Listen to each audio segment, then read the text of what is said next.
The Occult Part 1. When Georgina Houghton first exhibited her paintings at a London gallery in 1871, their wild eddies of color and line were unlike anything the public had seen before nor would see again until the rise of abstract art decades later. But there was little intentionally abstract about these images. Houghton painted entities she met in the spirit regions. Viewing her works through the prism of friendship, loss, and faith, Jennifer Higgy turns overdue attention on an artist neglected by historians, a visionary who believed that death was not the end, merely a new distance to overcome.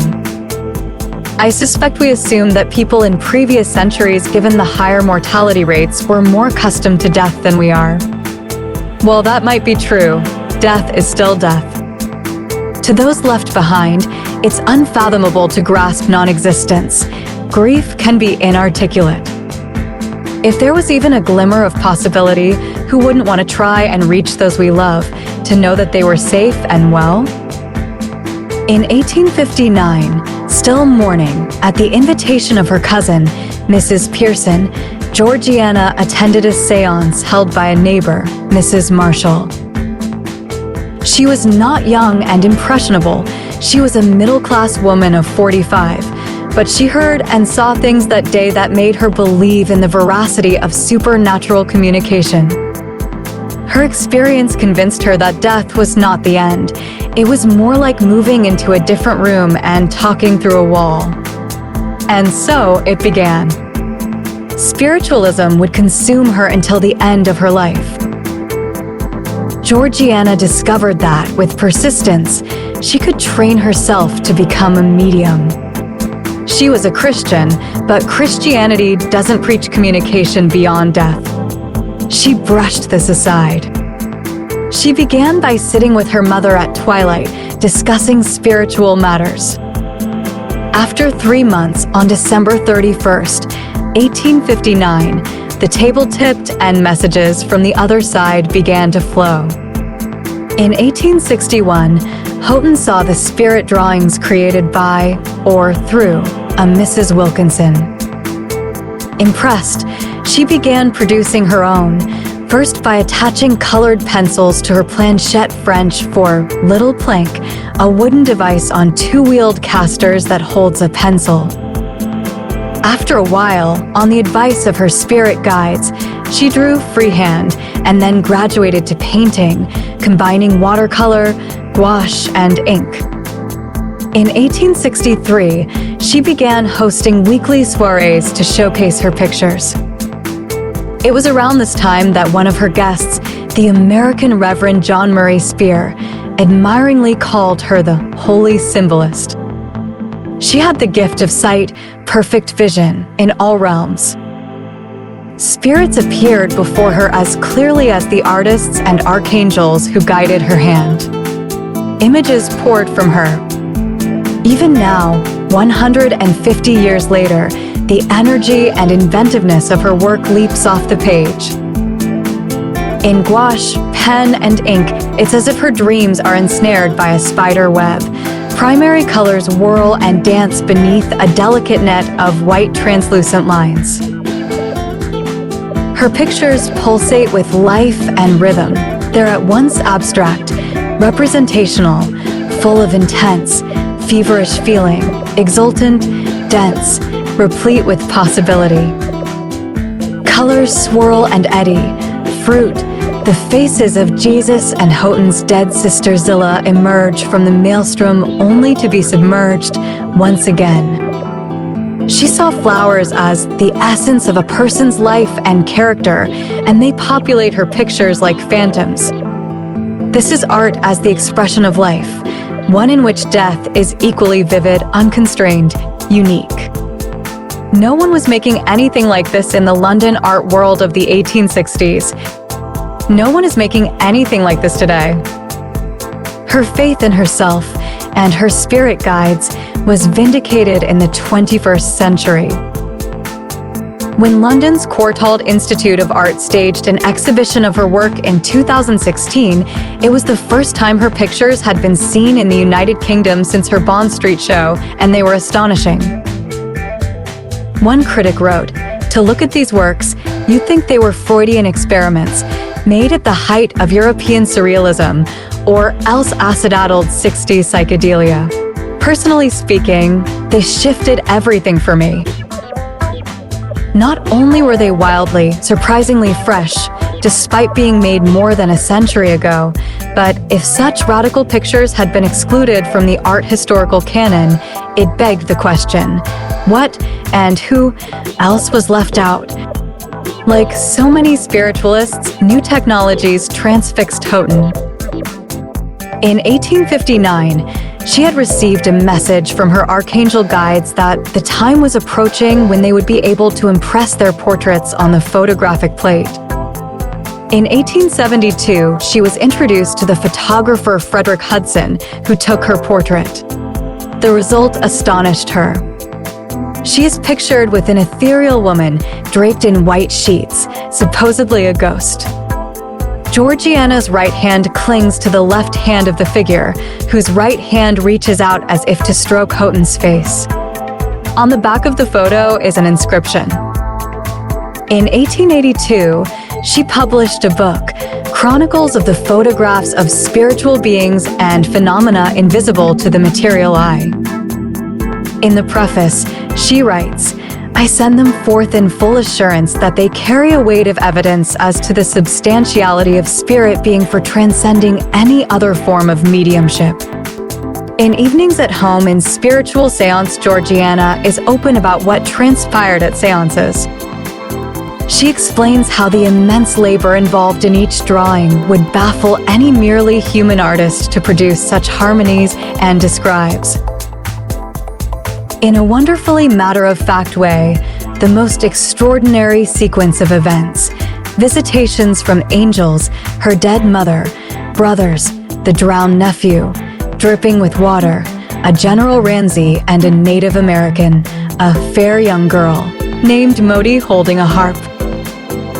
In one memorable experience, floating words illuminate the dark, "Cast thy burthen upon the Lord, and he will sustain thee. His arm will uphold thee, so that the deep waters shall not cover thee." In another entry, a spirit writes an 800-word instructive message in 8 seconds.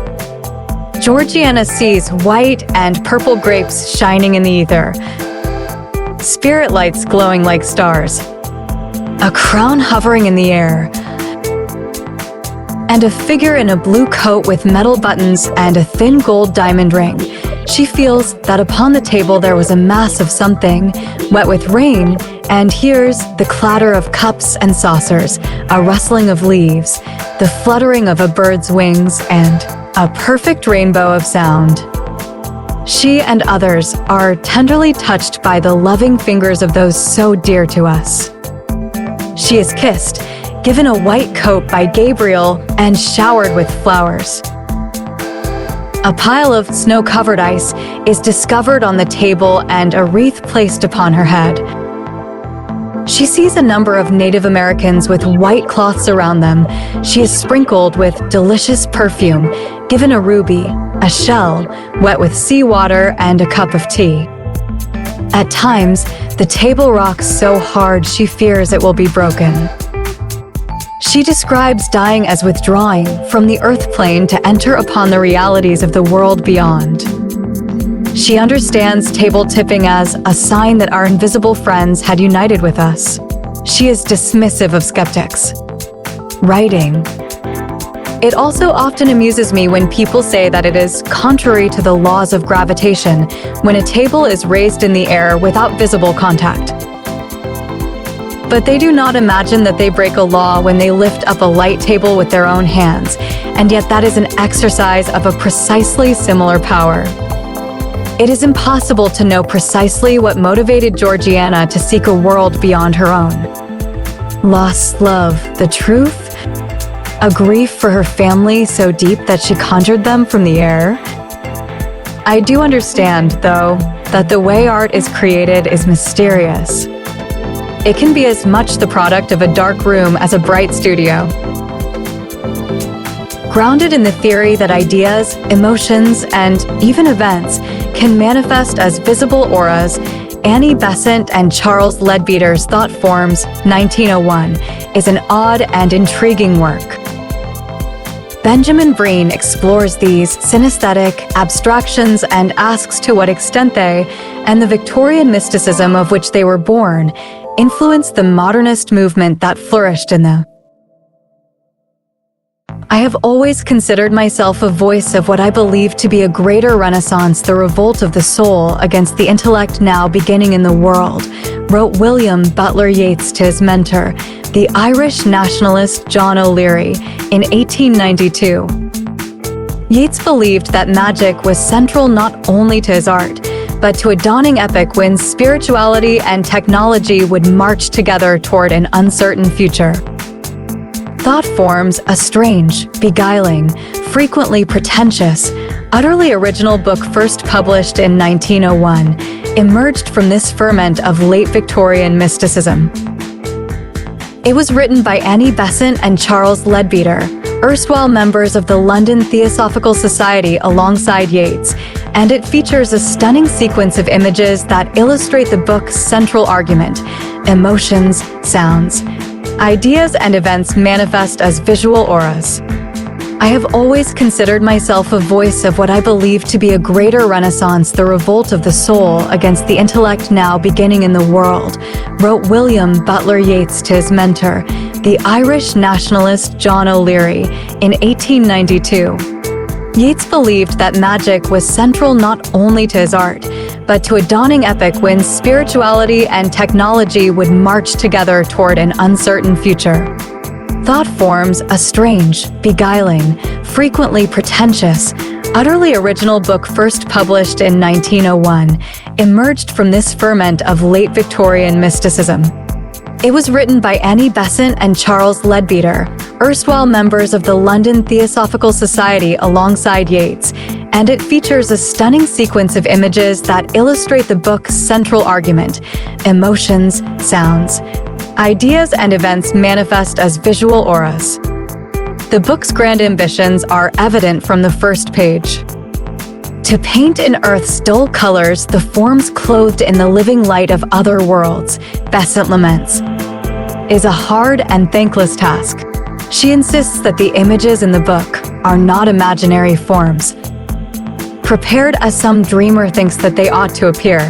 Rather, they are representations of forms actually observed as thrown off by ordinary men and women, and she hopes that they will make the reader realize the nature and power of his thoughts, acting as a stimulus to the noble, a curb on the base. This grandiloquence was typical. Fin de siècle occult leaders produced some of the most baroque writing in literary history, the purplest of purple prose. Yet what are we saying exactly when we call black words on a white page purple? These sorts of underlying associations between words, colors, and sounds were precisely what motivated thought forms. In other words, the book was about synesthesia. The illustration of the music of Mendelssohn reproduced above, for instance, depicts yellow, red, blue, and green lines rising out of a church. This, Leadbeater and Besant explain, signifies the movement of one of the parts of the melody, the four moving approximately together denoting the treble, alto, tenor, and bass respectively. Moreover, the scalloped edging surrounding the whole is the result of various flourishes and arpeggios, and the floating crescents in the center represent isolated or staccato chords. Color and sound had become commingled. Yet Leadbeater and Besant intended not only to visualize sound, but to demonstrate their distinctive psychic gifts, the ability to detect spiritual vibrations of ideas, emotions, and sounds as visual forms. This, in other words, was a sort of spiritual synesthesia, as much a religious act as a neurological one. Besant and Leadbeater were not romantically linked, but they were nonetheless a power couple in the world of British secret societies and occult orders. Leadbeater had originally been ordained as a priest in the Church of England, but he developed an intense fascination with Buddhism and Hinduism following travels in Burma and Sri Lanka with Henry Steele Olcott in 1885. He grew convinced that he possessed powerful psychic abilities and became a disciple of Madame Blavatsky, later immortalized as Madame Sosostris in T.S. Eliot's The Wasteland. Following Blavatsky's death, Leadbeater met Annie Besant, a women's rights activist and socialist orator, and the two struck up an unorthodox partnership. By the 1890s, they had emerged as the leaders of the preeminent Theosophist group in London. In an 1892 pamphlet, Besant summarized Theosophy's core principles.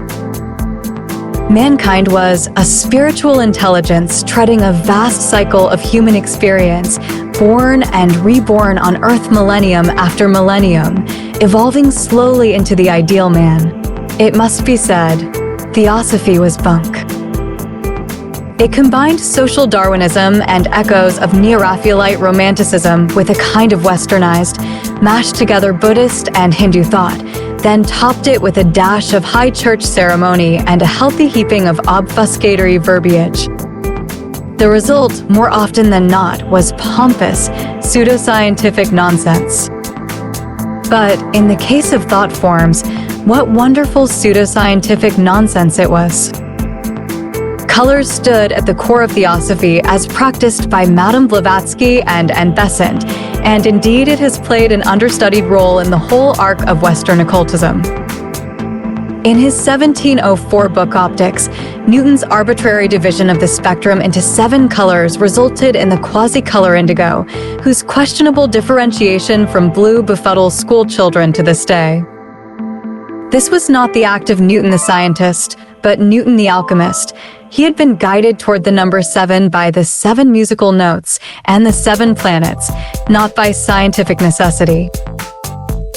In her book The Secret Doctrine, 1888, Blavatsky built on these ancient numerological resonances and the Newtonian theory of color to construct an entire cosmological system around the 7 colors, which she called the 7 rays. Each ray corresponded to a group of historical figures, masters, or Mahatma, who were reborn in an unending cycle, and each had a characteristic color. In Besant and Leadbeater's elaboration of Blavatsky's ideas, the various permutations of the idea become impossibly confusing. People of the yellow and pink rays evidently were docile, the orange had a hatred of sexual unions, and the black, predictably, given the racial politics of the time, were the lower classes, while the higher classes were of a quite respectable blue.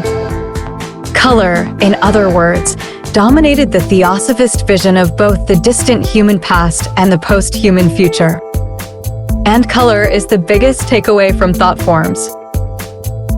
While the prose is baroque, clumsy, and hard to follow, the visuals that accompany it are simply enchanting, suffused with mellow blues, misty purples, and brilliant ochres and oranges. On New Year's Day in 1901, the year Thought Forms was published, Queen Victoria still ruled England. Oscar Wilde had died a broken man 5 weeks before. The British Empire was still expanding. Modernism, as a movement or even a concept, did not exist. When we consider this world of 1901, it becomes difficult not to believe that Besant, Leadbeater, and their milieu deserve a more prominent place in the annals of both abstract art and the history of modernism. As the art critic Hilton Kramer has observed, what is particularly striking about the outlook of the artists primarily responsible for creating abstraction is their espousal of occult doctrine. Kramer points to the period between 1910 and 1920 as the key moment, as it undoubtedly was. Given the confluence of World War I, the Dadaists, and technological changes celebrated by the Italian Futurists. But perhaps we should look backward as well, to the twilight of the Victorians, in tracing these origins. It actually isn't at all surprising that figures like Yeats and T.S. Eliot, not to mention Malevich, Kandinsky, and Mondrian dabbled with theosophy. It was, as Kramer notes, a widely established component of Western cultural life in the first decades of the 20th century. But where did it go? Casting a wider net in the shadowy realms of fin de siècle mysticism offers up some surprising answers. Jack Parsons, one of the founders of the Jet Propulsion Lab at Caltech and an early pioneer of rocketry, counted himself as an adept of Aleister Crowley, and so too, at one time, did Scientology founder L. Ron Hubbard. Robert Oppenheimer famously quoted Vedic scripture, "Now I am become death, destroyer of worlds," when he witnessed the first atomic bomb blast. But in the context of figures like Besant and Leadbeater, Oppenheimer's fascination with Eastern mysticism seems less like a personal quirk and more like a thread in a larger tapestry, an interweaving of mysticism, technology, and art that began at the turn of the last century and is still with us in the 21st. Yeats imagined a looming revolt of the soul against the intellect. In truth, Victorian mysticism never took over the world. But it also didn't go away. One strand wove into the history of science and technology, another became the New Age movement, another is emerging in the techno-utopian transhumanists of Silicon Valley, who, seemingly unwittingly, borrow themes and aims from theosophy. It's hard to say where it all will take us. But it seems fair to say that Besant and Leadbeater played a small but intriguing role in shaping the globalized culture of the 21st century, which weaves together East and West, mysticism and rationalism, sound and sight. The result is a maelstrom of competing influences and aims that even a seasoned synesthete would struggle to make sense of. But it's worth our while to try.